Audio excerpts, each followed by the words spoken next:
వరికి అనేక ప్రాంతాల్లోకి నడిపిస్తూ దేవుని సువార్తను వెదజల్లటానికి మరి చక్కటి వర్తమానాలతో నన్ను బలపరుస్తున్న, మరి లోతైన మర్మాలు తెలియపరుస్తున్న దేవాది దేవునికి మొదటిగా నేను కృతజ్ఞతాస్తుతులు చెల్లిస్తూ ఉన్నాను.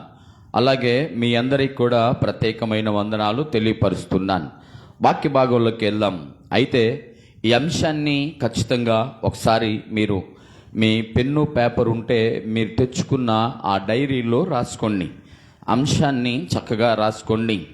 ఈ అంశం ఏమని పెట్టానంటే, దేవుడు నాకు కలిగించిన ఒక ఆలోచన ఏంటంటే, నీ విశ్వాసం కన్నా దేవుని ఉద్దేశం గొప్పది. దేవుని స్తోత్రం. నీ విశ్వాసం కన్నా దేవుని ఉద్దేశం గొప్పది. ఇప్పుడు ఆయన ఉద్దేశం ఒకసారి ఆలోచన చేద్దాం. ప్రియులారా, ప్రతి వారి మీద దేవుని ఉద్దేశం ఉందంట.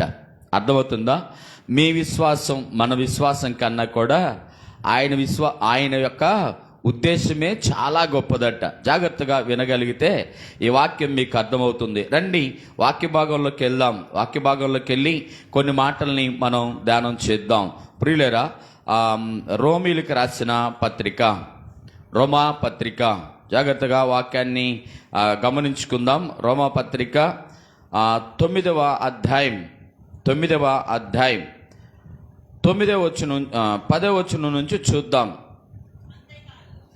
అంతేకాదు రిబ్కా మన తండ్రి అయిన ఇస్సాకు అను ఒకని వలన గర్భవతి అయినప్పుడు ఏర్పాటును అనుసరించిన దేవుని సంకల్పమునికి దాసుడగును అని ఆమెతో చెప్పెను. పరిశుద్ధుడా, నీ కొందనాలు, స్తోత్రాలు. ప్రభా, నీ చిత్తంలో నీ ఇష్టంలో మరొకసారి ప్రార్థన చేస్తున్నాం. నాయనా, నీ సహాయం మాకు కావాలని ప్రార్థన చేస్తున్నాం. నీ సపోర్ట్ కావాలి, నీ జ్ఞానం కావాలి, నీ ఉత్సవం కావాలి, నీ ఉరవడి కావాలి. నాయనా, ఇదిగో నా తండ్రి, అయ్యా నీ బలం కావాలి, నీ శక్తి కావాలి. అవును ప్రభా, నువ్వు బలపరచకపోతే ఈ ప్రభా ప్రకటించలేను. కాబట్టి ఈ బలహీనుడును బలపరిచి నాయనా జ్ఞానముతో నింపి, బలముతో నింపి, శక్తితో నింపి, ఉజ్జీవంతో ప్రభా వాక్యాన్ని వెదజల్లటానికి సహాయం చేయండి. నాయనా, అదిగో నా తండ్రి, మా నేర్పరవై ఉన్న దేవుడవు కాబట్టి నాకు నేర్పి అనేకులకు నేర్పడానికి సహాయం చేయి. నిజమే ప్రభా, మానవుడి యొక్క విశ్వాసం కన్నా నాయనా నీ చిత్తం చాలా గొప్పది. కాబట్టి ప్రభా, నీ చిత్తం అనగా ప్రభా నీ ఉద్దేశం మా పట్ల ఏమై ఉన్నదో, మేమేమై ఉన్నామో తెలుసుకోవడానికి ఈ దినాన మాకు ఈ వర్తమానాన్ని ఇచ్చినందుకు వందనాలు ప్రభా. చదవబడిన వాక్యాన్ని నాయన తేటగా సూటిగా నాయన అదిగో మాతో మీరు మాట్లాడుచుండగా మేము దేవుని బిడ్డలారా వాక్యాన్ని చక్కగా ధ్యానం చేద్దాం. ఇక్కడ రాయబడిన మాట ఏంటంటే, మరలా ఈ మాటను చదువుకుందాం. ఏమనని? రోమీలకు రాసిన పత్రిక 9వ అధ్యాయం 10వ వచనం నుంచి కొన్ని మాటల్ని మనము చదివాం. మరొకసారి చదివితే ఈ మాటల్ని నేను వివరిస్తూ ఉంటాను. చెప్పండి. అంతేకాదు, ఒక మాట చెప్పాలంటే మీరు ఇంకొక వచనం పైకి వెళ్తే అక్కడ రాయబడిన మాట ఏముంది? వాగ్దాన రూపమైన వాక్యము ఇదే, ఈ సమయమునకు వచ్చేదను, అప్పుడు శారాకు కుమారుడు కలుగును. అంతేకాదు రెబ్కా మన తండ్రి అయిన ఇస్సాకును పెడదారికి కూడా వెళ్ళొచ్చు. క్రియల మూలంగా కాక అంటే ఎస్, జాగ్రత్తగా వినాలి. క్రియల మూలంగా కాక ఇప్పుడు లైన్లోకి వచ్చారు మీరు. అంటే కొంచెం మీరు కూడా ఆ జ్ఞానంలో ఉత్పత్తి అవుతున్నారని నాకు అర్థం అవుతుంది. దేవునికి స్తోత్రం. ఎందుకంటే అక్కడ ఆ మాట చదువుతూ అక్కడికి వచ్చేటప్పటికి ఎలా ఉంటుందంటే, ముందే పెద్దవాడు చిన్నవానికి దాసుడగును అని ఆమెతో చెప్పబడెను. దేవునికి స్తోత్రం. జాగ్రత్తగా వినాలి. దేవుని ఉద్దేశం ఏంటంట? దేవుని ఉద్దేశం ఎలా ఉంటుంది? ఎలాగంటే, మనిషి పుట్టక ముందే, మనిషి తల్లి గర్భంలోకి రాకముందే, మనిషి ఇంకా ఆయన బయటికి రాకముందే ఎలా ఉంటుందంటే ఆయన ఉద్దేశం దేవుని చేతుల్లో ఉంది అంటున్నాడు. చిన్నవాడట పెద్దవాడిని పరిపాలన చేస్తాడట, చిన్నవాడు పెద్దవానికి దాసుడవ్వాలట. జాగ్రత్తగా వింటే ప్రియులారు, ఈ వాక్యం చెప్పుచున్న మాట ఏంటంటే, ఇంకా యాకోబుని మోసగాడు అని చెప్పేసి మనం ఉద్దేశించి మాట్లాడుతూ ఉంటాం. అయితే దేవుని ఉద్దేశం ఏముంది ఇక్కడ? అసలు ఎవరు వీళ్ళు? జాగ్రత్తగా వాక్యాన్ని చూద్దాం రండి. తర్వాత మీకు ఆగుదాం. అక్కడ ఏం చేస్తున్నారట అమ్మా? మీకు అర్థమవుతుందా? మీకు అర్థమవుతుందా వాక్యం? జాగ్రత్తగా ఈ మాటను గమనించాలి. తల్లి గర్భంలోనే పిల్లలు ఉన్నప్పుడంట వాళ్ళంట ఒకడొకడు కొట్టుకుంటున్నారట. ఏమని కొట్టుకుంటున్నారు? నేను ముందు రావాలంటే నేను ముందు రావాలని కొట్టుకుంటున్నారట. కొట్టుకుంటుంటే ఈ తల్లి ఆ కొట్టుకునే విధానాన్ని తట్టుకోలేక దేవుణ్ణి అడగటానికి బయలుదేరిందంట. చదువుతారా మాట? ఎలాగైతే నేను బ్రతుకుట ఎందుకని అనుకొని ఈ విషయమై ఎవరిని అడగటానికి వెళ్ళింది? డాక్టర్ని అడగటానికి వెళ్ళిందా? మనం ఎవరి దగ్గరికి వెళ్తాం?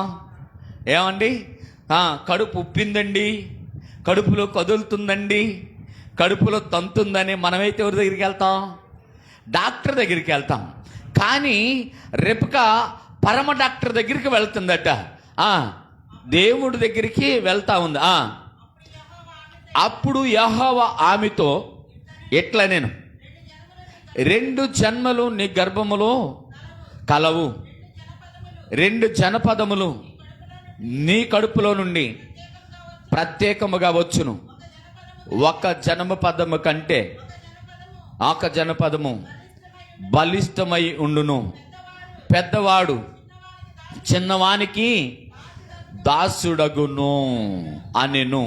చాలు. దేవుని స్తోత్రం. ఏంటంట? పెద్దవాడి కంటే చిన్నవాడు గొప్పవాడు, పెద్దవాడు చిన్నవాడికి దాసుడగను. ఇది ఎవరి ఉద్దేశం? కానీ మనుషులు ఏమంటున్నారు? యాకోబు మోసగాడు, యాకోబు అన్నకి అది ఇచ్చాడు, తండ్రికి ఇది చేశాడు అని అంటే, ఇక్కడ మీకు అర్థం అవ్వాల్సింది ఏంటంటే, యాకోబు కడుపులో ఉండకా నుంచి పోరాడుతున్నాడు. దేని కొరకు? జ్యేష్ఠత్వము కొరకు.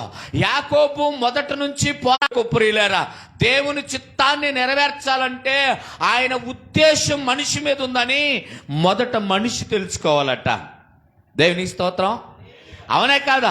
యాకోబు ఎక్కడున్నప్పుడు ఫైట్ మొదలు పెట్టాడు, ఎక్కడున్నప్పుడు పోరాటం మొదలు పెట్టాడు, ఎక్కడున్నప్పుడు ఆయన కష్టపడటం మొదలు పెట్టాడంటే తల్లి గర్భములో నుంచి బయటికి రాకమునిపే. పిల్లలు పుట్టలేదంట, మేలైనది కీడైనది తెలియలేదంట. తెలియక ముందు నుంచే ఏం చేస్తున్నారు? పోరాటం మొదలు పెడితే చిన్నవాడికి పెద్దవాడు దాసుడగును. దేవునికి స్తోత్రం. మీరు అనుకుంటున్నారు, మనం అనుకుంటున్నాము సమాజంలో ఏంది, దేవుడిని నేను విశ్వసించిన దాన్ని బట్టే దేవుడు నన్ను నిలబెట్టాడు, దేవుణ్ణి నేను ఎంతో ప్రేమించాను కాబట్టి దేవుడు నన్ను ఈ స్థితిలో ఉంచాడంటే, అసలు ఒక్క మాట చెప్పాలంటే నీ విశ్వాసం కన్నా దేవుని ఉద్దేశం చాలా గొప్పది. దేవునికి స్తోత్రం. ఇప్పుడు యాకోబు యేసేవుని ఏలాలనేది యాకోబు ఉద్దేశమా దేవుని ఉద్దేశమా? దేవుని ఉద్దేశమేగా. అర్థమైందా మీకు వాక్యం? ఏనండి, ఇప్పుడు యాకోబుకి జ్యేష్ఠత్వం ఎవరిచ్చారు? దేవుడే. ఎందుకు ఇచ్చాడు? ఒకడికి ఇస్తే వాడుకోలేడని ఆ వాడుకోలేనోడి దగ్గర నుంచి తీసి వాడుకునేవాడికి ఇస్తాడట. హల్లెలూయా. అర్థమైందా మీకు? దేవుడు నీకు ఇచ్చిన సమయాన్ని నువ్వు వాడుకోకపోతే నీ దగ్గర నుంచి తీసి ఇంకోటికి ఇచ్చేస్తాడు. దేవుడు నీకు ఇచ్చింది ఏదైనా సరే నువ్వు వాడుకోలేకపోతే నీ దగ్గర నుంచి కంపల్సరిగా పీకేస్తాడు. అది ఏదో ఒక రోజున పీకి పక్కన పడేస్తే, అందుకే యేసుక్రీస్తు వారు అంటారు, నేను నిజమైన ద్రాక్ష వల్లిని, మా తండ్రి వ్యవసాయకుడు. వ్యవసాయకుడు పనేంటి? పీకేయటం, నాటేయటం. నాటినప్పుడు మొలిసావా, ఓకే. మొలవలేదా పీకి పక్కన పడేస్తే దేనికి పనికిరవంట. జాగ్రత్త. దేవుని ఉద్దేశం నీ విశ్వాసం కన్నా గొప్పది. మనం అనుకుంటున్నాము మేము విశ్వాసులమండి. ఏ విశ్వాసం నీది? ఎంతవరకు నీ విశ్వాసం భూమి మీద? ఈ భక్తులను కూడా మాట్లాడుతున్నా, మిమ్మల్నే కాదు నేను అంటుంది. ఈ భక్తులు కూడా మాట్లాడుతున్నాను. దేవుణ్ణి గణపరిచాం అనే భక్తులతో కూడా మాట్లాడుతున్నాను ఈ రోజున. దేవుణ్ణి బాగా హెచ్చించామనే మనుషులతో కూడా మాట్లాడుతున్నాను ఈ రోజున. దేవుని వాక్యం ఎలా ఉందంటే, నీ విశ్వాసం కన్నా ఆయన ఉద్దేశం ఉన్నతమైనది. ఆయన ఉద్దేశం చాలా గొప్పది. ఎందుకు ఈ మాట వాక్యం నా మనసులోకి వచ్చిందంటే, మొన్న గురువారం నాడు ఆస్ట్రేలియా మీద భారతదేశం గెలిచింది. భారతదేశం గెలిస్తే ఈ యొక్క ఆడపిల్లల క్రికెట్లో జెనీమా అనే ఒక అమ్మాయి ఉంది. ఆ అమ్మాయి 127 బంతులు కొట్టి 27 పరుగులు కొట్టి భారతదేశాన్ని మొదటి స్థానంలో నిలబెట్టింది. అయితే ఆ అమ్మాయి ఏముందంటే, first of all thanks Jesus అని అంది. ఎందుకు అంటే, ఆయన లేకపోతే ఈ విజయాన్ని నేను పొందలేను అని. జాగ్రత్తగా వినాలి ఈ మాట. ఆయన లేకపోతే ఈ విజయాన్ని నేను పొందలేను అనే ఒక మాట నన్ను ప్రభావితం చేసింది. ఆయన లేకపోతే అనే మాట చాలా ఉన్నతమైనది. అయితే ఇప్పుడు ఒక మైదానంలో నిలబడి ఆ మాట చెప్తే దానిని చాలామంది ట్రోల్ చేస్తున్నారు, ఏదేదో చేస్తున్నారు. అయితే ఇప్పుడు ఈ ట్రోల్ చేసేవారికి, లేకపోతే ఇంకోటి చేసేవాడికి నేను చెప్పే మాట ఏంటంటే, జెనీమా అనే అమ్మాయిని నిలబెట్టుకుంది నా దేవుడు. హల్లెలూయా. జెనీమా అక్కడ అలా మాట్లాడాలని, జెనీమా అనే అమ్మాయి భూమి మీదకి రాకముందే డిసైడ్ చేసింది నా దేవుడు. హల్లెలూయా. కాబట్టి ఆ అమ్మాయి మాట్లాడిద్ది అంతే. ఏమొక్కతే మాట్లాడిందా ఏంది? భారతదేశంలో ఇప్పుడు ఏమో మాట్లాడింది. ఇంతకుముందు చాలామంది స్పోర్ట్స్ మెన్ మాట్లాడారు. వాళ్ళకన్నా ముందు షడ్రక్, మెషక్, అబేద్నెగోలో ఓ పెద్ద మైదానంలో నిలబడి, హలో రాజా, నీ ప్రాథమిక మొక్కాల్సిన అవసరం మాకు లేదు. ఎందుకంటే మా దేవుడు సజీవుడు, ఆయన సజీవమైన స్థితిలో ఉన్నాడు. ఆయన గణపరచడానికి మేము దేనికైనా చెగిస్తాం, ఆయన కోసం చస్తాం అని చెప్పగలిగిన వాళ్ళు మైదానాల్లో నిలబడి చాలామంది ఉన్నారు. అంతే. నేను అరణ్యంలో మేకలు కాస్తున్నాను. మేకలు కాసేటప్పుడు అక్కడికి ఒక సింహం వచ్చి మా మేక పిల్లలు లేదు, గొర్రె పిల్లని తీసుకెళ్తుంటే సింహాన్ని చీల్చివేశా. ఎలుగుబంటి వచ్చింది, చీల్చివేశా. దాన్ని చంపా, దీన్ని చంపా. ఇవన్నీ కూడా మా దేవుని పేరట చేశా అని ఎప్పుడో నిలబడి చెప్పాడు. ఇప్పుడు జెనీమా అనే అమ్మాయి చెప్పడం పెద్ద ఆశ్చర్యమేం కాదు. ఈ సంఘంలో నిలబడ్డ నువ్వు చప్పట్లు కొడటం పెద్ద గొప్పేం కాదు. ఈ సంఘంలో నిలబడిన నీవు ఆరాధన చేయటం పెద్ద గొప్పేం కాదు. ఈ సంఘంలో నిలబడి నువ్వు విశ్వాసమే అని చెప్పుకోవడానికి పెద్ద గొప్పేం కాదు. నీకన్నా ముందు చాలా మంది నేను ప్రకటించే దేవుణ్ణి అత్యధికంగా గణపరిచారు. హల్లెలూయా. జాగ్రత్త ప్రియులారా. దావీదు అంటున్నాడట, అయ్యా ఎంతమందిని ఛేదించిన నేను ఆఫ్టర్ ఆల్ ఈ సున్నతి లేని గొలియాతుని చంపడానికి నాకు పెద్ద లెక్కేం కాదు. ఎందుకో తెలుసా? నాలో ఉన్నవాడు, నాతో ఉన్నవాడు వీడికన్నా బలవంతుడు. గట్టిగా చప్పట్లు కొట్టండి ప్రియులారా. జాగ్రత్త. ఆ గొలియాత్ అనేవాడు సున్నతి లేనివాడు. వాడి ముందు నన్ను నిలబెడటానికి నా దేవుడు సమర్థుడు అనని పెద్ద మైదానంలోనంట యుద్ధానికి వెళ్ళాడంట. ఆఫ్టర్ ఆల్ కొన్ని ఎకరాల మైదానంలో నిలబడిన జెనీమాని బట్టి ట్రోలింగ్ చేయాలనేది కాదు, జెనీమా ఈ మాట మాట్లాడాలనేది నా దేవుని ఉద్దేశం. దేవునికి స్తోత్రం.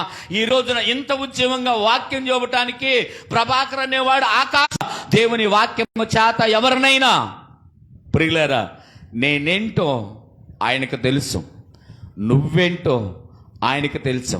కానీ నువ్వు చెప్పాల్సింది, నేను చెప్పాల్సింది ఏందో తెలుసా? ఒప్పుకునే సమయం వచ్చే సమయానికి సిగ్గుపడక, భయపడక, బాధపడక, దిగులు పడక ఆ నామాన్ని హెచ్చించాల్సిందేనంట. హల్లెలూయా. అర్థమైందా మీకు? సిగ్గుపడలేదు చెనిమా, సిగ్గుపడలేదు షడ్రక్, మెషక్, అబేద్నెగోలు, భయపడలేదు దానియేలు, దావీదు భయపడలేదు, యాకోబు భయపడలేదు. యాకోబు పోరాటం మొదలుపెట్టాడు. ఎక్కడ? తల్లి గర్భములో, ఆ మైదానములోనే మొదలుపెట్టాడు. గేమ్, నాకు విజయం కావాలి, నాకు విజయం కావాలి. తల్లి గర్భం అనే మైదానంలో మొదలు పెట్టాడట ఒక గేముని. ఏ గేమ్ ఇది? ఇది బ్యాట్ తీసుకొని కొట్టేది కాదు, హాకీ తీసుకొని ఆడేది కాదు. ఇది ఎలాంటిదంటే కబడ్డీ పోటీల కన్నా డేంజర్ అయింది. లోపల గుద్దుకుంటున్నారట, లోపల కొట్టుకుంటున్నారట, లోపల ఎవడికి ఆడే నీ బలం ఎంత, నా బలం ఎంత అని అక్కడ చూసుకుని బలము ప్రయోగాలు జరుగుతున్నాయట. జాగ్రత్తగా వినాలి ప్రియులారా. ఇలాంటి సన్నివేశం కుస్తీ పోటీలు ఒక మాటలో చెప్పాలంటే గెలిచిన వాడే వీరుడు. అయితే మైదానంలో గెలవలేకపోయాడు, కానీ బయటికి వచ్చిన తర్వాత ఆయన గెలిపించాడంట. హల్లెలూయా అంటున్నాడంట. ఎక్కడ యేసేవట వేటగాడు అని ఉంది. జాగ్రత్తగా వినాలి. యేసేపు వేటగాడంటే ఒక మాటలో చెప్పాలంటే జ్ఞాని, ఒక మాటలో చెప్పాలంటే బలవంతుడు, ఒక మాటలో చెప్పాలంటే ధైర్యవంతుడు అతడు. అలాంటి వాడట ఆయన వేటాడి ఆ వేట తీసుకొచ్చి తండ్రికి పెడతా ఉంటే యాకోబు అంట ఇంటి దగ్గర ఉండేవాడంట. ఈ మాటని చదవండి మీరు ఇంటికి వెళ్ళి. ఎక్కడ చదవద్దు, మీరు ఇంటి దగ్గర చదువుకొని అర్థం చేసుకోండి. యాకోబు అంట ఇంటి దగ్గర ఉండేవాడంట. ఇంటి దగ్గర ఉండి తల్లికి ఉల్లిపాయలు కోసేయటం, కూరగాయలు కోసేయటం, మంచులు తీసుకొచ్చేయటం, అక్కడ ఏంటి తల్లికి ఏదైతే కిచెన్లో అవసరమో అవి తీసుకొచ్చి అంటులు సర్దటం, లేకపోతే ఇలాంటి పనులన్నీ చేస్తూ ఉంటే యేసేపు మీదేమో తండ్రికి ప్రేమ ఎక్కువైందంట, యాకోబు మీదేమో తల్లికి ప్రేమ ఎక్కువైందంట. ఈ ప్రేమ ఎక్కువైతే ఓ సందర్భం రానే వచ్చింది. ఎలాగా? ఈ రోజున నీవు నేను విశ్వాసిని అని చెప్పుకోవడానికి మనకు ఒక సమయం వచ్చింది కదా. ఎప్పుడు? 2020లోనో 2021లోనో బాప్తీసం తీసుకొని మనం క్రీస్తు పిల్లలమే అని చెప్పుకుంటున్నామే. ఆ రీతిగా ఒక సమయం రానే వచ్చిందట. ఆ సమయం రంగాలనే ప్రియులారా ఆ యేసేపు వేటేమో దొరక అలసిపోయి వచ్చాడట. వచ్చినప్పుడు ఈయనేమో చక్కగా పొయ్యి దగ్గర కూర్చొని మంచి కూర వండుతున్నాడంట కిచెన్లో. అర్థమవుతుందా? కిచెన్లో వాళ్ళమ్మ బయటికి వెళ్ళిందేమో మేబీ. వాళ్ళమ్మ, అబ్బాయి ఈ కూర నువ్వు తాలింపు వేసుకోరా, తాలింపు వేసుకొని నువ్వు ఒక ముద్దని నాన్నకు ఒక ముద్ద పెట్టు అని అందాం, లేకపోతే బట్టలారేయడానికి పైకి వెళ్ళిందాం, సంథింగ్ ఏదో ఒకటే. తల్లి లేదు ఆ సందర్భంలో. ఈయన వచ్చాడట, పెద్దోడు వచ్చి, అబ్బాయి తమ్ముడు ఆకలి అవుతుందిరా, ఆ కూర ఎందుకు బాగుంది, నాకు తొందరగా అన్నం పెట్టరా అని అంటే, అనే ఇది అన్నం నీకు పెట్టాలంటే నువ్వేం చేయాలంటే నీ జ్యేష్ఠత్వాన్ని నాకు ఇవ్వాలి, ఇస్తావా అంటే, వరే నేను చావటమే సిద్ధంగా ఉన్నాను ఇక్కడ, ఇది లేనప్పుడు అది నాకెందుకు, తీసుకో. నిర్లక్ష్య స్వభావం. అర్థమైందా? వాడుకోవటం చేత కాకపోతే ఎవరి దగ్గర నుంచైనా ఇలా తీసేస్తాడట. నాకు భయం వేసింది ఈ మాట చదవంగానే. ఒక కుటుంబ సభ్యులు ఇంట్లో ఉన్నారనుకోండి, 4, 6 ఉన్నాం అనుకో, 6 కోసం వండుతావుగా కూర, ఒక్కడికే వండుకుంటావా? ఈ తిక్కలోడికి అర్థం అవ్వాలిగా. అంతేకాదు, ఏంట్రా ఈ కూర నువ్వు ఒక్కడవే తింటావా, అమ్మ నాకు పెట్టమనలేదా, నాన్నకు చెబుతావు నాకు అనొచ్చుగా. కానీ ఇక్కడ ఇతనేమన్నా కూడా ఆయన ఉద్దేశం ఉందే, ఆ ఉద్దేశం ఇటు జరగాలి. దేవుని స్తోత్రం. హల్లెలూయా. నువ్వు ఏ గొంతులో కన్నా ఎల్లు, నువ్వు వెతికేవాడు నీకు ఎదురే వస్తాడు. హల్లెలూయా. ఎందుకు? ఆయన్ని నువ్వు కలవాలనే దేవుడి చిత్తం. అతను నువ్వు కలవాలి, అతనితో నువ్వు మాట్లాడాలి, అతని దగ్గర నువ్వేం తీసుకోవాలి అది తీసుకోవాలి. ఆ దేవుడిని కనపరచడానికి అది సందర్భం. నువ్వు ఏ గొంతులో కన్నా ఎల్లు, నువ్వు ఎటన్నా ఎల్లు, అని నీకు ఎదురొస్తాడు, నీకు ఇచ్చేవాడు. అది దేవుని ఏర్పాటు. అర్థమవుతుందా? దేవుని ఉద్దేశం ఏంటంటే, ఇప్పుడు పెద్దవాడిని చిన్నవాడు ఏలాలంటే ఆ చిన్నవాడు చిన్నవాడిగా ఉంటే కుదరదు, పెద్దవాడిగా అవ్వాలి. ఎలాగవ్వాలి? దేవుని ఉద్దేశం ఉంటే చిన్నవాడికి జ్ఞానాన్ని అదికి, సాత్వికుడు అని ఉంది అతని గురించి, అక్కడ సౌమ్యుడు అని ఉంది. ఎవరు? యాకోబు అంట సౌమ్యుడట అని ఉంటే అతనికి ఇచ్చాడంట. ఇప్పుడు ఏం జరిగింది? యాకోబు యాకోబు విశ్వాసం గొప్పదా, దేవుడి ఉద్దేశం గొప్పదా? దేవుడి ఉద్దేశం నెరవేరబడింది అక్కడ. అయితే ఇతను ఇక్కడ మోసగాడని చిత్రీకరించింది ఎవరు? మనం. ఒక మాట చెప్పాలంటే మనం. అవునా? మీకు అర్థమైందమ్మా? దేవుడు ఉద్దేశం ఉంటే మనుషులు ఏమంటున్నారంటే మోసగాడు అని అంటున్నారు. ఎలాగ మోసగాడు అవుతాడు? దేవుడే అతగాన్ని ఏం చేశాడంటే కడుపులో ఉన్నప్పటి నుంచి పోరాడి పోరాడి పోరాడి ఒక్కొక్క దానిలో గెలిపించుకుంటూ వస్తే గెలిపించిన ప్రతిసారి దేవుణ్ణి మహింపరుస్తూ ఉన్నాడు. దేవుని స్తోత్రం. ఇక్కడ గెలిపించాడా? తర్వాత తండ్రి దగ్గర గెలిపించాడా? ఇక్కడ ఒక్క చోటే తీసుకోవాలి జ్యేష్ఠత్వం. ఎక్కడి నుంచి వెళ్ళి తండ్రి దగ్గర తీసుకున్నాడా? తండ్రి దగ్గర తీసుకున్న తర్వాత మామ దగ్గరికి వెళ్ళాడు. మామ దగ్గరికి వెళ్ళిన తర్వాత మామ పలుమారులు మోసం చేశాడట. పలుమారులు మోసం చేస్తే ఈ మోసగాడు అనబడిన వాడు మోసపోతున్నాడు. మనమేమి ఈయన మోసగాడు అంటున్నాం, కానీ బైబిల్ చెబుతుంది ఈయనే మోసపోయాడు. ఎన్నిసార్లు మోసపోయాడంటే 10 సార్లు అని ఉంది, అంతకన్నా ఎక్కువే అని ఉంది. ఏమండి, మోసగాడు మోసపోవటం ఏంటి? బైబిల్ చదివితే బైబిల్ పండితుల గురించి, పండితుల లేకపోతే చదువురాని వాళ్ళ ఇంకోటి నేను బైబిల్ చదివేవాడు స్పష్టంగా చదివితే బైబిల్ మనకి ఎన్ని అవకాశాలు ఇచ్చింది. దేవుని స్తోత్రం. బైబిల్లో లేనిదంటూ ఏమీ లేదు. మనమే గుడ్డితనంగా దాటుకుంటా దూక్కుంటా వెళ్ళిపోయి నచ్చింది చదువుకుంటా నచ్చంద పక్కన పెట్టేసి ఒక దారిలో దూకితే ఆ దారిలోని దూకి దూకి దూకి అదే నిజమని అనుకుంటా ఉంటాం. కానీ ఇక్కడ బైబిల్ ఏం చెప్తుందంటే జాగ్రత్తగా లేఖనాన్ని పరిశీలిస్తే బైబిల్ అన్నిటికీ తేటపరుస్తూ ఉంది. దేవునికి స్తోత్రం. కొంతమంది మూర్ఖులు చదవటం చేతగాక బైబిల్ని ఏమంటున్నారు తెలుసా? తండ్రితో కుమార్తెలు పోవటం ఏంటి, అన్నతో చెల్లి పోవటం ఏంటి, అది ఇదని ఏదేదో మాట్లాడుతుంటే దానికి అసలు అక్కడ అర్థమేముంది తెలియని ఈ మందకి ఏం చెప్పాలో మందమతులు వీళ్ళు ఒక మాట చెప్పాలంటే బైబిల్ మీద బురద చల్లుదామని కొంతమంది ఉంటే ఆ కొంతమంది బురద చల్లుతుంటే మనోళ్ళు కూడా వాళ్ళని ఇది అదండి ఇదేందండి అసలు తేటగా చెప్పట్లేదు. వాళ్ళు మనుషులండి అని చెబితే ఒక్క మాటలు అయిపోయింది. ఏంటంట? వాళ్ళు మనుషులండి కదా, వాడిని చూసి ఇది చెయ్యకూడదని చెప్పిందండి బైబుల్.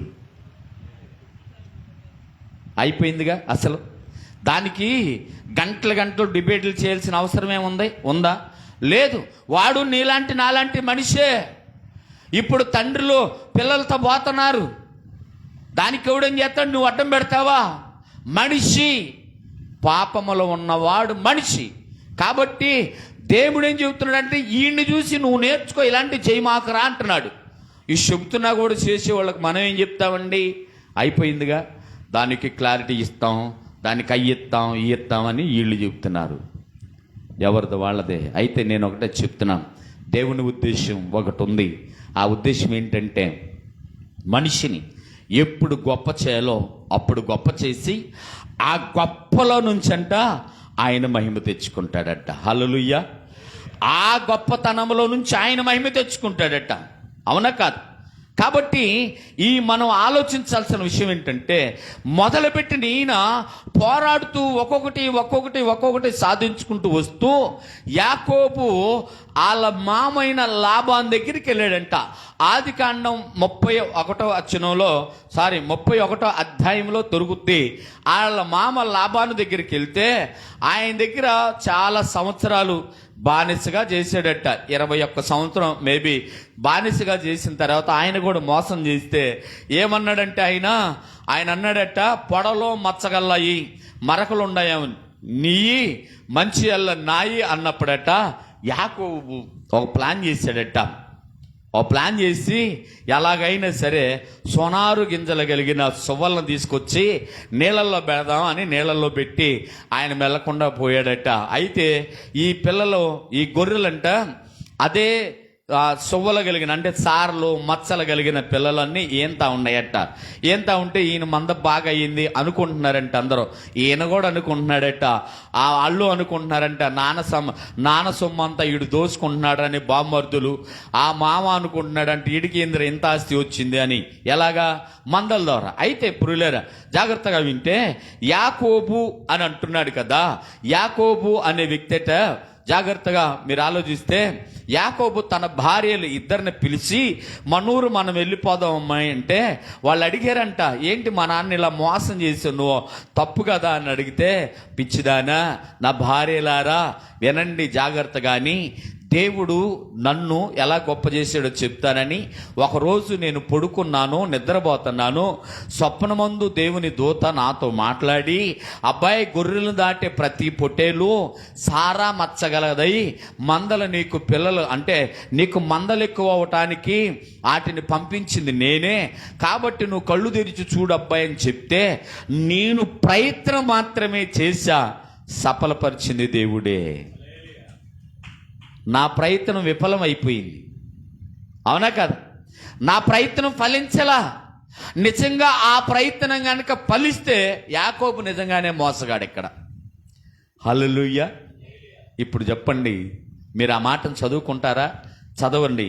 31వ అధ్యాయం, ఆదికాండం 31వ అధ్యాయం 9 నుంచి 13 దాకా చదువుకోవచ్చు. అయితే అంతకు ముందు అదే 31 అధ్యాయంలో కింద రాయబడి ఉంటుంది ఆయన ఏమేమి చేశాడు అనేది. ఓకేనా? తర్వాత అది మీరు ధ్యానం చేయండి, మీకు అర్థమవుతుంది. ఆల్రెడీ ఒకసారి చెప్పాను మీకు, మరి ఇది గుర్తుందో లేదో, కానీ ఇప్పుడు క్లారిటీ కోసం చెప్తున్నాను అంతే. దేవుని ఉద్దేశం ఏమై ఉందట? అతని మీద అతన్ని గొప్ప చేయాలి, నీ మీద నిన్ను గొప్ప చేయాలి, నా మీద నన్ను గొప్ప చేయాలి. నా విశ్వాసం కన్నా, నీ విశ్వాసం కన్నా, మన విశ్వాసం కన్నా దేవుని ఉద్దేశం చాలా ఉన్నతమైనది. అది శిఖరాల కన్నా ఎత్తైనది, సముద్రాల కన్నా లోతైనది. దాని వెల్లడిపు కానీ ఎత్తు కానీ కొలవలేమో. దేవుని ఉద్దేశం బహు విస్తారమైనది పురిలార. కాబట్టి ఆయన ఉద్దేశాన్ని నెరవేర్చుకోవటానికే నిన్ను, నన్ను, మనల్ని భూమి మీదకి ఆయన పంపించాడు. ఇదే వాక్యం. నువ్వెందుకు వచ్చావు, నేనెందుకు వచ్చానంటే మన ఉద్దేశాలు నెరవేర్చుకోవటానికి కాదు. అర్థమైంది? మన ఉద్దేశాన్ని నెరవేర్చుకోవడానికి కాదు, మన ఇష్టానుసారంగా బ్రతకడానికి కాదు. కానీ నేను ఒక మాట చెప్పనా సార్, ఇష్టానుసారం తీసేయండి. దేవుణ్ణి పరిపూర్ణంగా వెంబడిస్తే ఏదో ఒక రోజు ఈ ప్రపంచ మైదానంలో నిన్ను ప్రత్యేకిస్తాడు. ఆమె ఏదో ఒక రోజు ప్రపంచ మైదానంలో నిన్ను నిలబెడతాడు. ఈరోజు జనిమా ప్రపంచ మైదానంలో నిలబడింది. మీరు అనుకుంటున్నారు ఆంధ్రప్రదేశ్లో, సారీ భారతదేశంలో ఎక్కడో ఒక మైదానంలో నిలబడి మాట్లాడిందంటే కాదు. ప్రపంచ మైదానంలో అవన్ నిలబెట్టాడు, తెలుసా? అవునా కాదు? నేను ఎప్పుడు వీళ్ళకి చెప్పేది అదే. మీరు బైబిల్ ఎమ్మటే తీసుకెళ్ళండి. ఎందుకంటానంటే ఏదో ఒక రోజున్నా ఎక్కడ ఒక చోట ఇదే అవకాశం నీకు వస్తే, నేనున్నా రాజులందరూ కలిసి యుద్ధానికి బయలుదేరుతున్నారట. యుద్ధానికి బయలుదేరితే రాజుల దగ్గర 400 మంది ప్రవక్తలు ఉన్నారట. 400 మంది ప్రవక్తలే 400 మంది ఉంటే, ఈ 400 మంది అంటున్నారట యుద్ధానికి వెళ్ళండి అంటున్నారట. యెహోషాపాతు ఇంకా వేరే వాళ్ళు ఉంటే, ఇశ్రాయేలు రాజు, యోధా రాజు వాళ్ళతో కలిసి ఏదోమి రాజు అట్టుకుంటా, మోయాబు రాజు, వీళ్ళందరూ కలిసి ఉంటే, వీళ్ళు వెళ్తా ఉంటే ఈ యుద్ధంలోనట 400 మంది ప్రవక్తలో యుద్ధానికి వెళ్ళి విజయం నీదే, అది ఇదని చెబుతుంటే ఈ యొక్క యోధారాజు అన్నాడట, అబ్బాయి వీళ్ళందరూ కాదు కానీ ఈ ఇంతమందిలో దేవుని ప్రవక్త ఒక్కడు కూడా లేడా అంటే, అయ్యా ఒక్కడున్నాడయ్యా, ఆడున్నాడంటే ఆడిని తీసుకురండిరా అంటే, తీసుకొచ్చిన తర్వాత అన్నాడంట, ఈ యుద్ధానికి మీరు బావద్దు. మనమైతే ఏమంటామంటే, ఈ మాట నేను వాడతాను ఏమనుకో, నలుగురితో నారాయణ, కులంతో గోవింద, ఈ రెండు అబద్ధమేగా. నలుగురితో నారాయణ అబద్ధమే, కులంతో గోవింద అబద్ధమే. కానీ నువ్వు బతికే బతుకు మాత్రం ఇలాగే బతుకుతున్నావు. యథార్థత లేదు మన బతుకుల్లో, నిజం లేదు మన బతుకుల్లో. ఆయన వచ్చి అన్నాడంట, 400 మంది చెప్పారుగా నాదేముంది అని అనలేదట. 400 మందికి ఎదురు తిరిగి నిలబడి అంటున్నాడంటే దానికి బాగుతా అంటే ఈడు నా మీద కోపం తిట్టాగే అంటాడని ఇశ్రాయేల్ రాజు అంటే అన్నాడంట, ఇదిగో రాజా, నువ్వు వెళ్ళి తిరిగి వస్తే దేవుడు నన్ను శిక్షించునుగాక అన్నాడట. అంటే అప్పుడు దాకా ఈయన శరసల్లో వేయండిరా, ఈయన శరసల్లో వేయండి, నేనంటే కోపంగానే నేను వచ్చిన తర్వాత ఈయన్ని విడుదల చేస్తా అంటే అసలు నువ్వు రావాలిగా ముందు అన్నాడంట. నువ్వు తిరిగి రావాలిగా అంటే ఆడట్టాగే అంటాడులని ముందుకెళ్ళాడంట. ఎవడు గురి చూడకుండానే కొడితే బాణం దిగబడిందంట. ఏందండి దారుణం? నేను అదే చెప్పేది. దేవుని ఉద్దేశం నీ మీద ఉంటే నువ్వు వెతకకుండానే ఆఫర్స్ నీ దగ్గరికి వస్తాయి. గట్టిగా చప్పట్లు కొడదాం. దేవుడి ఉద్దేశం నువ్వు నీ మీద ఉంటే, దేవుణ్ణి నువ్వు నమ్మితే, దేవుణ్ణి వెంబడిస్తే, దేవుణ్ణి గణపరచాలనే అసలు ఆ ఉద్దేశం నీకుంటే నువ్వు వెతకకుండానే నీ దగ్గరికి వస్తాయి. ప్రపంచ మైదానంలో నిలబడిన మాట్లాడిన ఒక ఆడపిల్ల మాట ఈరోజు ప్రపంచం అంతా తెలియటానికి కారణం ఏంటంటే దేవుడు ఉద్దేశం ఉంది, ఆమెకి విశ్వాసం ఉంది. హల్లెలూయా, అవునే కాదు? జాగ్రత్తగా వింటే ఆ ఉద్దేశమే యాకోబు మీద ఉంది కాబట్టి పోరాటం మొదలుపెట్టిన కాడి నుంచి ఆయన మరలా మామ దగ్గర ఆస్తి తీసుకొని తిరిగి వస్తా ఉంటే పరిపూర్ణత ఎక్కడయింది? హలో, యాకోబు జీవితంలో పరిపూర్ణం అనేది ఎప్పుడు జరిగింది? వాళ్ళ తమ్ముడెవరు? అన్నతో కలిసినప్పుడు జాగ్రత్తగా వింటే అన్నను కలవటానికి వెళ్ళేటప్పుడు ఈయన ఒక మైదానంలో పోరాటం మొదలుపెట్టాడట. ఎవరితో ఈ పోరాటం? చిన్నప్పుడేమో తల్లి గర్భంలో పోరాటం మొదలుపెట్టి పెద్ద అయిన తర్వాత ఏమో దేవునితో మొదలుపెట్టాడంట. మళ్ళీ నువ్వు దీవిస్తే తప్ప. అప్పుడే అడిగాడంట ఈయన. ఎలాగడిగాడంటే ఒక మైక్ పెట్టి, ఈ విజయానికి కారణం ఏంటి? ఈ విజయం నీకు ఎక్కడది? ఎలా నువ్వు ఇన్ని పరుగులు ఛేదించగలిగావు? ఎలా నువ్వు ఇంతమందిని మార్చగలవని మీడియా వాళ్ళు అడిగాడంట. అబ్బాయి నీ పేరేంటబ్బా అని అడిగాడట. సిగ్గుపడకుండా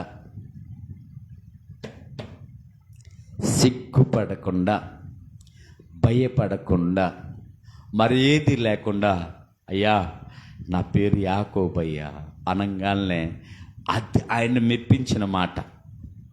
దేవుణ్ణి మెప్పించిన మాట ఏంటంటే, ఆయన మెప్పించిన మాట నా పేరు యాకోబయ్యా, నేను యాకోబుని అని అన్నప్పుడు ఇక నుంచి నువ్వు యాకోబు కాదు, అక్కడ పరిపూర్ణత అయ్యిందంట. గట్టిగా చప్పట్లు కొడతాం. అక్కడే పరిపూర్ణత అయింది.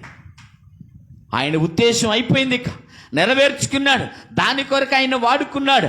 ఆ తర్వాత అన్నను కలిశాడు. అన్న దగ్గర నుంచి ఇంకా 1 by 1 చేసుకుంటూ వెళ్ళి కాలాన్ని చెల్లించాడు. కారణం ఏంటంటే దేవుడు ఒక మనిషి మీద తన ఉద్దేశాలని ఉంచితే ఎలా ఉంచుతాడంటే, ఆయన ముందు అంటే ఏ వ్యక్తినైతే దేవుడు ఉద్దేశించాడో, ఏ వ్యక్తినైతే దేవుడు నిలబెట్టి ఆయన మహిమ తెచ్చుకోవాలనుకుంటున్నాడో ఆ వ్యక్తి అది చేసిన దాకా, అప్పుడు దాకా ఎన్ని ఆటంకాలు వచ్చినా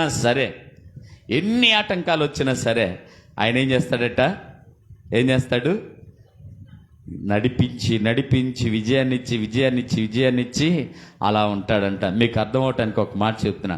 దేవుడికి అసాధ్యమైంది ఏముందండి? మోషే వీళ్ళందరం చంపేసి ఇదిగో ఈ రాళ్ల వల్ల ఏం చేస్తాడు? పిల్లలను పుట్టిస్తానని. ఏమండి, రాళ్లల్లో కూడా పిల్లలను పుట్టిస్తాడంట. రాళ్ళు దేవుని స్తుతిస్తాయట. అలాంటి చేయగలిగిన ఒక ఉద్దేశం ఆయనకు ఉంది. మోషే ఊరకనే నుంచొచ్చుడవయ్యా బాబు. మోషే మీద దేవుని ఉద్దేశం ఉంది. మోషే ఆ కర్ర పైకెత్తాలి, సముద్రం చీలిపోవాలి, అది ప్రజలు వినాలి, అది ప్రజలు చూడాలి, దానిలో నడవాలి, దేవుణ్ణి గణపరచాలి, దేవుణ్ణి హెచ్చించాలి, ఆయన నామాన్ని ఎంతగానో గొప్ప చేయాలి. ఇది దేవుడి ఉద్దేశం. కాబట్టి అన్నాడట, ఏం చేయమంటావు ప్రభువా అంటే, ఊరక నేను ఉంచను చూడవయ్యా, ఎర్ర సముద్రం పాయలైపోయింది పా. హల్లెలూయా. ఏంటి ఆయన ఉద్దేశం? ఫరోతో అన్నాడట, ఫరో నీ ద్వారా నా నామాన్ని హెచ్చించుకోవడానికే నిన్ను సృజించా అన్నాడట గట్టిగా. ఏంటంట? ఫరో ఎవరు? దేవునికి వ్యతిరేకి. ఫరో ఎవరు? ఇశ్రాయేల్ ప్రజలు హింసించేవాడు. ఫరో ఎవరు? దేవుని గొప్పతనాన్ని మెచ్చలేనివాడు. ఫరో ఎవరు? దేవుణ్ణి ఆరాధించటం తెలియనివాడు. దేవుణ్ణి గొప్ప చేస్తే నేను తగ్గుతానేమని అనుకునేవాడు. అలాంటి వాడెదురు కూడా అంటున్నాడట, నిన్ను బట్టే నన్ను నేను గణపరచుకోవడానికి నిన్ను పెట్టాను రా అన్నాడంట. దేవుని స్తోత్రం. నువ్వు ఒకవేళ దేవుణ్ణి గణపరచడం నీకు ఇష్టం లేకపోయినా ఏదో ఒక రోజు దేవుడంట నీ నోటితో ఆ మాట అనిపిస్తాడట. అర్థమైందా మీకు? అనిపిస్తాడు. ఉద్దేశము లేకుండా నువ్వు లేవు. నేను పదే పదే మీ అందరికి మళ్ళీ చెప్తున్నా, మీరు ఎక్కడికి వెళ్తే అక్కడికి బైబిల్ తీసుకెళ్ళండి. మీరు ఎక్కడికి వెళ్తే అక్కడ ప్రార్థన చేయడానికి రెడీగా ఉండండి. వాళ్ళు ఎవరో వాళ్ళ వీళ్ళు అని కాదు, ఈ మాట చెప్తున్నానని కాదు, కానీ మళ్ళీ ఒకసారి చెప్తాను. మా నమ్మటే ఎంగ్లపాలెంలో బాజీ అని ఒక అబ్బాయి వస్తాడు. అబ్బాయి ముస్లిం 10 మందిలో ఉండని, 25 మందిలో ఉండని, 10,000 మందిలో ఉండని, బండి మీద వెళ్తా ఉన్నా కూడా బండి 2 హ్యాండిల్స్ ఇలా వదిలేసేసి వందనాలన్నా అని చెప్తాడు. వాళ్ళు ఎక్కడున్నాడు అనేది కాదు, పక్కన ఎవరు వింటున్నారని కాదు. ఆ చూసే ప్రతి వారు కూడా ఇలాగా అడిగారు నన్ను, నా ముందే అడిగారు. అతన్ని అడిగితే నేను దేవునికి వందనాలు చెప్తున్నాను, ప్రైజ్ ద లార్డ్ అన్నా, ప్రైజ్ ద లార్డ్ అన్నా అని పెద్దగా అరుస్తాడు. ఆ చెప్పే మాట కూడా చిన్నగా చెప్పడు. అది 10 మందిలో ఉన్నా అంతే, 1000 మందిలో ఉండ, అక్కడ బేపనోళ్ళుండా, కమ్మోళ్ళుండా, రెడ్డోళ్ళుండా, నాయుళ్ళుండా, ఎవరున్నా నేను కనపడితే అతను చేసే పని ఏంటంటే ప్రైజ్ ద లార్డ్ అన్నా. జాగ్రత్త. అతని నోటి మాట ద్వారా దేవుడు మహిమ తెచ్చుకుంటున్నాడు. ఇది ఆయన ఉద్దేశం అతని పట్ల.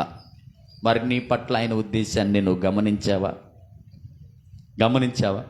క్రైస్తవులు చాలామంది 99% రోడ్డు మీద కనబడితే వందనాలు విచిత్రంగా చెప్తారు. దేవునికి కావాల్సిన వాడు ఆయన ఉద్దేశాన్ని నెరవేర్చేవాడు. హల్లెలూయా. అర్థమైందా? దేవునికి కావాల్సిన వారు ఎవరు? ఆయన ఉద్దేశాన్ని భయపడకుండా, సిగ్గుపడకుండా, యోహాను, యాకోబు, ఆంద్రియా, పేతురు, అపోస్తలుడైన పౌలు, ఓనేసిము, ఇలాంటి వాళ్ళందరికీ కూడా సిగ్గుపడలేదు. ఎందుకంటే దేవుని ఉద్దేశం వాళ్ళ పట్ల ఉంది. వాళ్ళు మరణానికి కూడా సిద్ధమవడానికి కారణం వాళ్ళ విశ్వాసం కాదది, దేవుని ఉద్దేశం. అవునా కాదు? దేవుని ఉద్దేశమే. ఆ దేవుని ఉద్దేశం వాళ్ళ పట్ల ఉంది కాబట్టి వాళ్ళు ఆయన విశ్వసించారు. ఈరోజు విశ్వాసం అని నువ్వు పేరు పెట్టుకునే నీకు ఒకే ఒక మాట, విశ్వాస జీవితాన్ని ప్రసాదించింది కూడా ఆ ప్రభువే. హల్లెలూయా. ఏంటంట? విశ్వాస జీవితాన్ని ప్రసాదించింది ఆ ప్రభువే. ఇంకా నీ కుటుంబంలో ఇంకా కొంతమంది బాప్తిసాలు లేవో, మరి నీ మీద ఎందుకుంది? జాగ్రత్త. యాకోబును ప్రేమించాడట, ఏసేవుని ద్వేషించాడట. ఫలించే ప్రతి తీగ అధికంగా ఫలించును, ఫలించిన ప్రతి తీగని కట్ చేసి పారవేయబడును. అర్థమైందా? అందరి ఉద్దేశం దేవుడికి తెలుసుకండి. మరి అందరినీ ఒకేలాగా ఉంచొచ్చుగా అంటే ఆయనకు ఆ సంగతి తెలుసు. నలుపు లేకపోతే తెలుపు విలువ తెలీదు. సరే, నాకు ఒక మాట గుర్తొచ్చింది నలుపు అనగానే. ఇప్పుడు సాతాను అనేవాడు ఏ కలర్లో ఉంటాడు అమ్మా? నలుపు. సాతాను అనేవాడు ఊరకని అడిగేలే, వాక్యాన్ని ముగించేలే. సాతాను అనేవాడు ఏ కలర్లో ఉంటాడు? నలుపు. చెప్పుకుంటాం ఏంది? సాతాన్ అనేవాడు కూడా బరువు సౌందర్యవంతుడంట. అయితే వాడు చేసే పనులు చండాలం కాబట్టి దాన్ని నలుపు అని పెట్టారు. మనిషి ఎర్రగుండి మనసు బాగపోతే నువ్వు కూడా నలిపే. అర్థమైందా? పాపం అనేది చీకటి, చీకటి అనేది నలుపు, నలుపు అనే దానికి చూసిన సాతానికి అంతే. నలుపు కలర్ మంచిదే, కలర్ మంచిదే, మనసు నలుపు కాకూడదట. అర్థమైందా? సాతాన్ అనేవాడు కూడా వాడు కూడా ఒకప్పుడు చాలా చక్కగా ఉండేవాడట. ఆ చేసే పనులను బట్టి, వికృతను బట్టి, వికృతమైన శాస్త్రాలను బట్టి నలుపుని ఆపాదించారు. కాబట్టి అంత కొన్నాళ్ల క్రితం మరి అతను దేవుని దగ్గర పనిచేసేటప్పుడు అతను సౌందర్యవంతుడేగా, అవునా కదా? జాగ్రత్తగా ఈ మాటను కూడా గమనించాలి ప్రియా దేవుని సంగమా. కాబట్టి నిర్గమకాండం 14:14 ఒక మాట ఉంది. ఆ మాటను చదివితే నేను ముగించేస్తాను. నిర్గమకాండము 14:14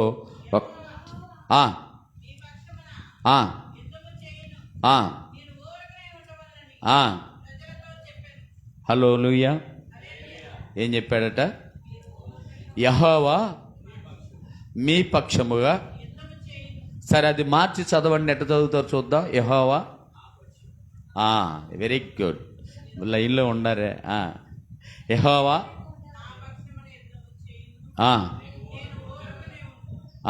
నేను ఊరకనే ఉండేదని. అవునా కదా? మరి నీకెందుకు అంత ఆత్రం? తెల్లారు లేచింది కదా, ఒకటే కంగారు, పరిగెత్తటం, అది ఇది. ఏమండి రజనీ గారు చెప్పండి. పొద్దున్నే లేచిన కాడి నుంచి పరిగెత్తను. నిజంగా నేను అంటే మీరు ఒక్కళ్ళే కాదు, నేను ఒక్కొక్కసారి సెంటర్లో కూర్చొని చూస్తూ ఉంటాను, ఒక్కొక్కసారి ఒక్కొక్క ప్రాంతంలో కూర్చొని చూస్తాను. ఎంత హడావుడు, ఎందుకు పరిగెత్తుతారో, ఎందుకు పరిగెత్తి ఏం చేద్దాం. ఆదివారం ఈరోజు ఎంతమంది పరిగెత్తట్లేదు? బస్సు అందట్లేదని కొంతమంది పరిగెత్తుతారు, ట్రైన్ అందట్లేదని కొంతమంది పరిగెత్తుతారు, వాళ్ళమ్మట వెళ్ళకపోతే పనిలో పెట్టుకోరేమోనని కొంతమంది పరిగెత్తుతారు. ఎవరు పరిగెత్తులు వాళ్ళకి, ఎవరు ఆత్రం వాళ్ళకి, ఎవరు కంగారు వాళ్ళకి. అయితే ఇక్కడ యెహోవా చదవండి. ఏం చేయాలా? యెహోవా యుద్ధం చేసేది ఎవరు? మరి నువ్వు చేస్తావు ఎందుకు యుద్ధం? రోజు పొద్దున్నే లేచి మాటలతో యుద్ధం చేస్తావు, పక్కింటి కోడితో యుద్ధం చేస్తావు, పక్కింటోడు ఉమ్మొత్తే యుద్ధం చేస్తావు, పక్కింటి బర్రెత్తే యుద్ధం చేస్తావు. అరే దేని నువ్వెందుకు యుద్ధం చేస్తావు?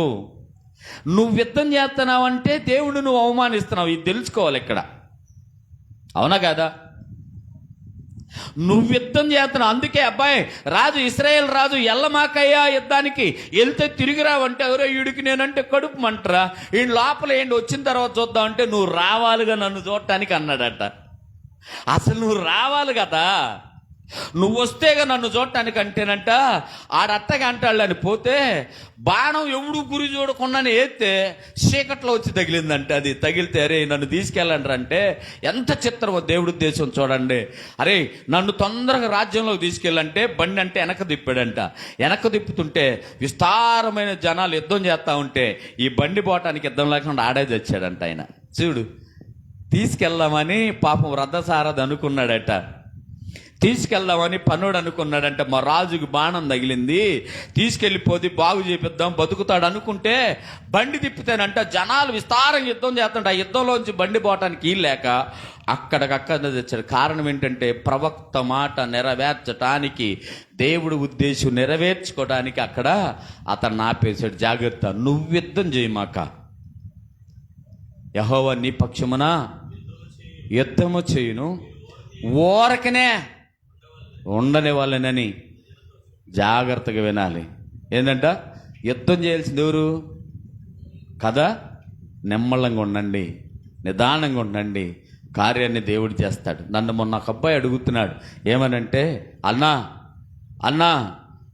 నీకేమిలే అన్నా, నువ్వు పైన నీకు అవి వస్తాయి ఇవి వస్తాయి అని అంటే, అయ్యా సంఘస్థులు ఇచ్చే కానుక నాకు దేనికి సరిపోతాయి అని నన్ను అడిగితే, నీకు అవి వస్తాయి, ఎవరిస్తున్నారు? ఉద్దేశించిన వాడు ఇస్తున్నాడు. నేనే తలాకు 500, 1000, 2000 నేను ఇస్తానా? ఎందుకు? నాకు సంఘస్థులు ఇచ్చేదానికన్నా దేవుడిచ్చేది చాలా ఎక్కువ. దేవుని స్తోత్రం. కాబట్టి ఆయన ఉద్దేశాన్ని నెరవేర్చడానికంటే తలంచి చూడు. ఎవరన్నా ఏదన్నా చెప్తే నేనేమంటాను? డబ్బులు లేవు అన్నారు ఇంకేమంటాను నేను? దేవుడిస్తాడులే, చాలా టైం ఉంది, 24 గంటల్లో చేయాలంట. ఉంది, చాలా టైం. కారణం ఏంటో తెలిసే, నా దేవునికి అర సెకండ్ చాలు కార్యం చేయటానికి. హల్లెలూయా. కాబట్టి ఆయన ఉద్దేశం ఏందో మీకు అర్థమవుతుంది. ఈరోజు జెనీమా కాదు, ఆ రోజు దావీదు కాదు, ఆ రోజు యాకోబు కాదు, ఆంద్రే కాదు, ఆ రోజు యోధా కాదు, ఇంకెవరు కాదు. ఎవరి మీదైనా దేని మీదైనా దేవుని ఉద్దేశం ఒక్కటే. ఆయన ఎక్కడ మహిమ తెచ్చుకోవాలనుకుంటే అక్కడ మహిమ తెచ్చుకునేది ఆయనే. ఆయన మాత్రమే ఘనత తెచ్చుకుంటాడు, ఆయన మాత్రమే ప్రభావాన్ని తెచ్చుకుంటాడు, ఆయన మాత్రమే తన్ను తాను హెచ్చించుకోవడానికి ఎవరినైనా నిలబెడతాడు. అర్థమైందా? దేశ ప్రధాని చేతనైనా ఆ నుంచొని చప్పట్లు కొట్టించుకోగలిగిన ఏకైక వీరుడు నేను ప్రకటించే దేవుడు. దేవుని స్తోత్రం. హల్లెలూయా. దేశ ప్రధానుల చేతనైనా సరే మోకాళ్ళేసి తల వంచుకునేది ఆయనే. తల వంచుకొని ప్రార్థన చేయాల్సిందేనంట, అయ్యా అని. దేశ ప్రధాని ఎక్కడికి వస్తే మోకాళ్ళు వేయంటే వేయడు. అది దేవుని ఉద్దేశం. దేవునికి స్తోత్రం. కాబట్టి ఒక జెనీమా అనేది కాదు, లేకపోతే ఇంకోటి అని కాదు, యాకోబు అని కాదు, లేకపోతే ఇంకొకళ్ళని కాదు, మోషే అని కాదు, దావీదని కాదు, దానియేలని కాదు, ఎవరినైనా కానీ ఆయన ఉద్దేశిస్తే ఆ ఉద్దేశాన్ని నెరవేర్చుకుంటాడు. అవునా కాదా? యోసేపు అని ఒక ఆయన ఉన్నాడు. ఎవరి కొడుకినా? యాకోబు కొడుకు. ఎక్కడున్నాడు ఈయన? ఐగుప్తులో. ఎలాంటి వాడు? బానిస అనేవాడు. బానిస అనేవాడిని ఎక్కడ చేశాడు ఆయన? ప్రధానినిగా చేశాడు. కారణం ఏంటి? దేవుని ఉద్దేశమే. కాబట్టి ఎవరిని ఎప్పుడైనా హెచ్చించగలడు. ఈ రోజున వాక్యం ప్రకటిస్తున్న నేను మా గ్రామంలో మా ఇంట్లో దేనికి పనికిరాని పనికి మాలోడిని. ఈ రోజున దేవుడు నన్ను ఏడ నిలబెడుతున్నాడు? పెద్ద పెద్ద నాయకుల దగ్గరికి కూడా నిలబెడుతున్నాడు. మొన్న ఆ మాజీ మంత్రి గారు నేను వాక్యం చెబుతుంటే ఇక్కడ కూర్చుని మాట్లాడుతున్నాడు. ఇక్కడ మాట్లాడుకుంటున్నారు. మాజీ అనేవాళ్ళు, మాజీ డిఐజీ, మాజీ మెజిస్ట్రేటు, మాజీ మంత్రి గారు వాళ్ళందరూ కూర్చొని నేను వాక్యం చెబుతుంటే ఇక్కడ మాట్లాడుకుంటే నేను అన్నాను, 2 నిమిషాలు మాట్లాడమాకండి అన్నాను. అన్న తర్వాత వాక్యం చెబుతున్నాను, మళ్ళీ మాట్లాడుతుంటే అన్నాను, 2 నిమిషాలు మాట్లాడొద్దు, మాట్లాడకుండా కూర్చోండి, ఒకవేళ మాట్లాడే ఉద్దేశం ఉంటే మీరు బయటికి వెళ్ళండి అన్న. నువ్వు అనగలుగుతావా? హలో, నాకు దేవుడిచ్చిన అధికారం అది, ఆయన ఉద్దేశం అది. 20 నిమిషాలు వాక్యం విన్న తర్వాత నన్ను కౌగిలించుకున్నారు వాళ్ళు. హల్లెలూయా. ఎందుకో తెలుసా? వాక్యం అయ్యున్న దేవుడు అలా మాట్లాడాడు. కాబట్టి జాగ్రత్త. దేవుడి పట్ల నీ విశ్వాసం కాదు కానీ ఆయన ఉద్దేశమే నీ పట్ల ఉంది. తెలుసుకొని బతికితే నిన్ను సూపర్గా బ్రతికిస్తాడు. ఏదో ఒక రోజు ఒక మైదానంలో నిలబెట్టి ఆయన ఘనత తెచ్చుకుంటాడు. కాబట్టి దేవుని ఉద్దేశం గొప్పది అని అంశం పెట్టాను. నీ విశ్వాసం కన్నా దేవుని ఉద్దేశం. నిజంగా అమ్మాయి అంటే రోజు ఏడ్చేదంట, పాపం రోజు ఏడ్చేదంట. అయ్యా ఎట్టగొట్ట నన్ను గెలిపించాయా, ఎట్టగొట్ట నన్ను ఆడించాయా అని రోజు ఏడుస్తుంటే ఒకరోజు రానే వచ్చింది. ఆ రోజు జరిగింది. ఇప్పుడు ప్రపంచం తెలుసుకుంది. ఇప్పుడు మహా అయితే అమ్మాయిని ఆటలో ఉంచి తీసేస్తే ఏమయ్యింది? ఇంకా ఎక్కువ. అవునా కదా? నీ స్థితి కూడా అంతే. నువ్వు రోజు ఎందుకు ఏడవాలంటే ఆస్తిపాస్తుల కోసం కాదు. అయ్యా నన్ను ఒక స్థాయిలో అలా నిలబెట్టి నీ మహిమ తెచ్చుకోయ్యా అని ఏడిస్తే దేవుడు కార్యం చేస్తాడు. ఆ తర్వాత నువ్వు ఏం చేసినా ఇబ్బంది లేదు. అర్థమైందా? ఏం చేసినా అంటే నువ్వు ఎలాగున్నా ఏం లేదు, నువ్వు ఆ పదవిలో ఉన్నా లేకపోయినా. అర్థమవుతుందా? కాబట్టి ఈ విషయాన్ని కూడా గమనించండి. దేవుడి ఉద్దేశాన్ని నెరవేర్దాం, దేవుడి చిత్తానికి తల వంచుదాం, దేవుణ్ణే గణపరుచుకుందాం, మనల్ని కాదు. ప్రార్థన చేసుకుందాం. దేవుడి కొద్ది మాటలు మన వినికిడులు దీవించిన గాక. ఆమేన్. పరిశుద్ధుడైన తండ్రి, దయగలిగిన దేవ, మహోన్నతుడా, నీకు స్తోత్రాలు ప్రభువా. నాయన ఒక మనిషి మీద నీ ఉద్దేశం నాయన తల్లి గర్భములో రూపింపబడక నుంచే జరుగుతున్నది. నాయన ఇదిగో యాకోబు, యోసేపు అనే వారు ఇద్దరున్నారు. నాయన ఇదిగో నా తండ్రి, అయా పెద్దవాడు చిన్నవాడికి దాసుడగును, చిన్నవాడు పెద్దవాడిని పరిపాలించును. 2 తెగల కలవు, ఆ తెగల్లో ఒక తెగ హెచ్చించబడును, అదే ఇశ్రాయేలు తెగ అని చెప్తున్నారు. కాబట్టి ప్రభువా ఇదిగో నా తండ్రి నువ్వు ఇచ్చిన వాక్యం నాయన, అదిగో నా తండ్రి నూతన నిబంధనలో రోమపత్రికలో నుంచి ప్రభా కొన్ని మాటలు చదువుకొని నాయన పాత నిబంధనలో నాయన ముగింపులోకి మమ్మల్ని నడిపించాం. నిజమే ప్రభా, మీ పక్షాన యెహోవా యుద్ధం చేయగా మీరు ఊరకనే ఉండు నాయన. నిజంగానే ఊరకనే ఉండటం చేతకాక ఆతురపడి ఆవేశపడి నాయన ఏదేదో చేసి కంగారు పడిపోతున్నాం ప్రభా. అలా కాదు, నా ఉద్దేశం మీ మీద ఉన్నతమైనది అని లేఖనాలు చెబుతున్నాయి. కాబట్టి నైనా ప్రపంచంలో ప్రతి మానవుడి మీద నీ ఉద్దేశం ఉంది. నా మీద నీ ఉద్దేశం ఏమై ఉన్నదో నాకు అర్థమైంది. అలాగే మా మీద నీ ఉద్దేశం ఏమై ఉన్నదో మాకు అర్థమవుతుంది ప్రభా. ప్రతి వారు కూడా అలా అర్థం చేసుకొని నాయన పోరాడి గెలవడానికి సహాయం చేయి. మోసగాడు అంటున్నారు నాయన, మోసగాడు కాదు, నా ఉద్దేశం అతని మీద ఉందని మీరే అంటున్నారు. యాకోబులో ఏ వంకరతనము లేదు, ఇశ్రాయేల్లో ఏ దోషము లేదని సెలవిస్తుంది మీరే నాయన. యాకోబులో లేదంటున్నారు, అతను ఇశ్రాయేలుగా మారినప్పుడు లేదంటున్నారు. లేదని మీరంటే మానవులుగా మేము మాత్రం ఇంకా మానవ కళ్ళతోనే ప్రభా ఆయన్ని చూసి మోసగాడు అంటున్నాం ప్రభా. నిజమే నాయన, తల్లి దగ్గర కూర్చొని అయా అన్ని పనులు చేస్తూ అంటులతో ఉంటూ ఇల్లు ఉడుస్తూ కూరగాయలు కోస్తూ నాయన అదిగో నా తండ్రి తల్లికి సహాయకుడిగా ఉన్నప్పటికీ నాయన అతన్ని ప్రభా ఉన్నత స్థితిలో ఉంచావు. బయటికి వెళ్ళి వేటాడి దమ్ముగా తిరిగి అన్నీ చేయగలిగిన వాడిని అతనికి బానిసను చేసావు ప్రభా. నీ కార్యాలు నీ క్రియలు ఎంత గొప్పవో ప్రభా. అంటే మేము ఊరకనే ఉంటే చాలు అని నేను చెప్తున్నా. యాకోబు నిజంగానే ఊరకనే ఉన్నాడట, అందుకే యాకోబుని హెచ్చించి ఇశ్రాయేలుని చేశావు నాయన. ఇశ్రాయేలు ప్రజలందరూ ఊరకనే ఉండారట, యుద్ధం చేసి గెలిపించావు నాయన. ఎర్ర సముద్రం ఎదురైనప్పుడు ఊరకనే ఉన్నారట, ఆయా పాయలుగా చేసి నడిపించావు నాయన. షడ్రక్ మెషక్ అబేద్నెగోలో నాయన అదిగో నా తండ్రి నిన్ను హెచ్చించిన వారు, నీ ఉద్దేశాన్ని నెరవేర్చిన వారు ఎంతోమంది ఉన్నారు నాయన. ఇది తెలుసుకున్న మేము కూడా నీ ఉద్దేశాన్ని నెరవేర్చే బిడ్డలుగా ఉండడానికి సహాయం చేయమని, శబ్దాంతరాల ద్వారా విన్న బిడ్డల్ని లైవ్లో వీక్షిస్తున్న బిడ్డలను కూడా దీవించమని యేసు నామములో మామనోలు అడిగి పొందుకొని ఉన్నాం పరమ తండ్రి. ఆమేన్.